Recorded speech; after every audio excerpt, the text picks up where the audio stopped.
Assalamualaikum warahmatullahi wabarakatuh.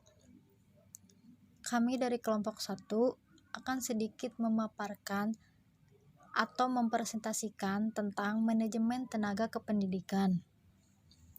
Pengertian dan jenis-jenis tenaga kependidikan.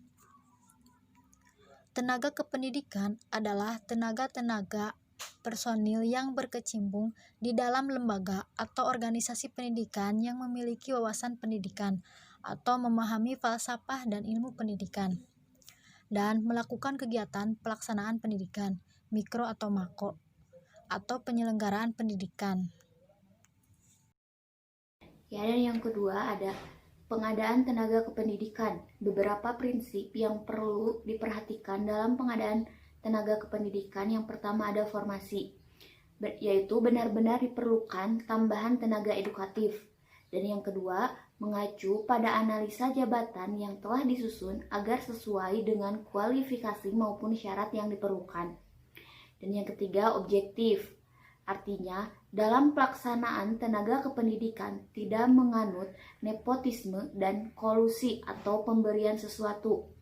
Dan yang keempat, the right man on the right place, yaitu kesesuaian tugas dengan kemampuan yang dimiliki pegawai.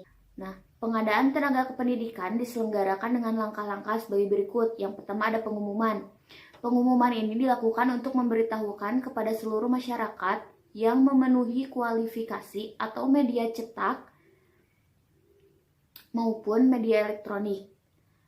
Yang kedua ada pendaftaran. Pendaftaran dilakukan setelah pengumuman tersebar dan pendaftaran mengajukan permohonan dengan memenuhi syarat yang telah ditentukan beserta lampiran lainnya yang dibutuhkan.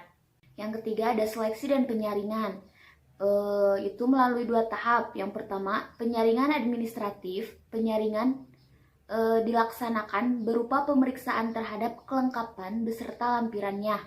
Apabila terdapat kekurangan lengkapan dalam hal administratif, maka peserta tersebut akan gagal. Dan yang kedua, ujian atau tes setelah peserta yang lulus dalam tes penyaringan administratif, maka akan mengikuti ujian pegawai dengan materi pengetahuan umum, pengetahuan teknis, dan lainnya dipandang yang lainnya yang dipandang perlu. Dan yang keempat ada pengumuman. Pengumuman ini berisi peserta yang lolos dalam seleksi sesuai ketentuan dan penempatan kerja. Yang ketiga ada pengangkatan dan penempatan tenaga kependidikan. Pengangkatan dan penempatan tenaga kependidikan yang bukan tenaga pendidik pada satuan pendidikan yang diselenggarakan oleh pemerintah dilakukan oleh menteri-menteri lain atau pemimpin lembaga pemerintah non-departemen dengan memperhatikan keseimbangan antara penempatan dan kebutuhan serta ketentuan peraturan perundang-undangan yang berlaku bagi pegawai negeri. Menurut Handari Nawawi dalam Hartati Sukiman, langkah pengorganisasian dalam kegiatan penempatan harus dilakukan dengan mempertimbangkan minat, bakat, kemampuan, dan berat ringannya tugas yang akan dipikul bagi setiap personil.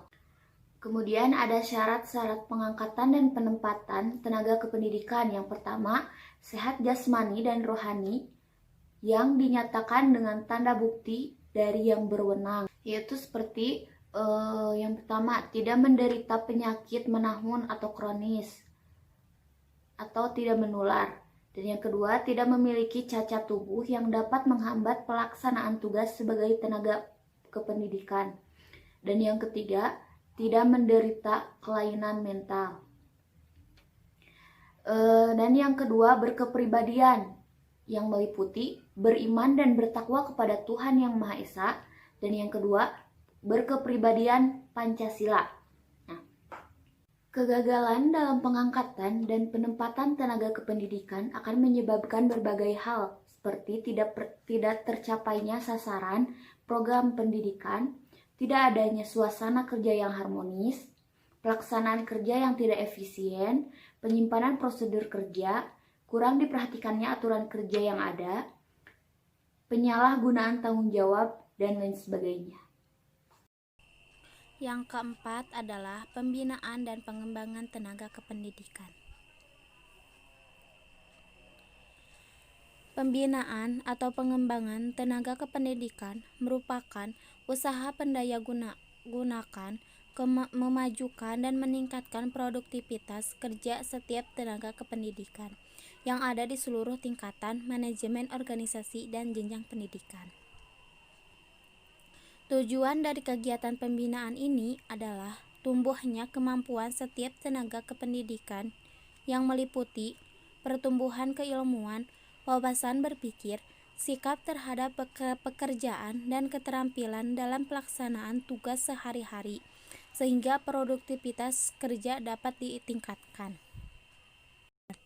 Adapun alasan diadakannya pengembangan teknologi diantaranya yaitu: yang pertama, perkembangan ilmu dan teknologi.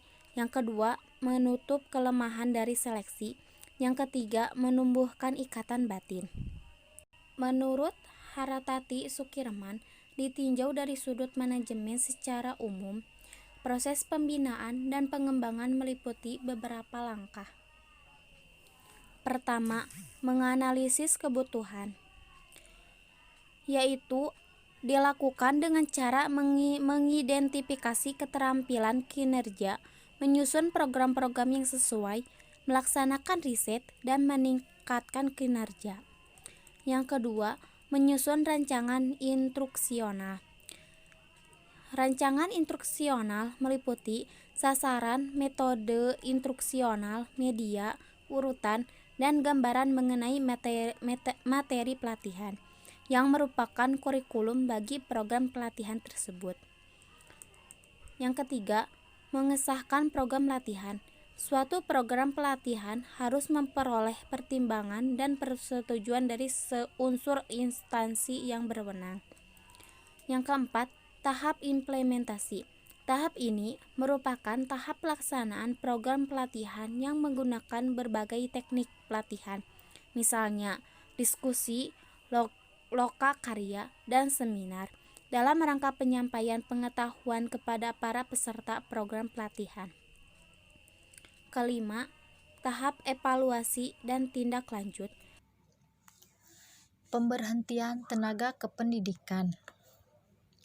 Pemberhentian tenaga kependidikan merupakan proses yang membuat seseorang tenaga kependidikan tidak dapat lagi melaksanakan tugas pekerjaan atau fungsi jabatannya baik untuk sementara waktu. Macam-macam pemberhentian.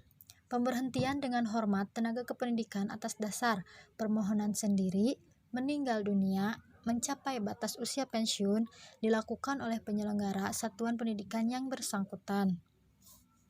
Pemberhentian tidak dengan hormat tenaga kependidikan dilakukan atas dasar hukuman jabatan akibat pidana penjara berdasarkan keputusan pengadilan yang telah mempunyai kekuatan hukum tetap, dilakukan oleh penyelenggara satuan pendidikan yang bersangkutan.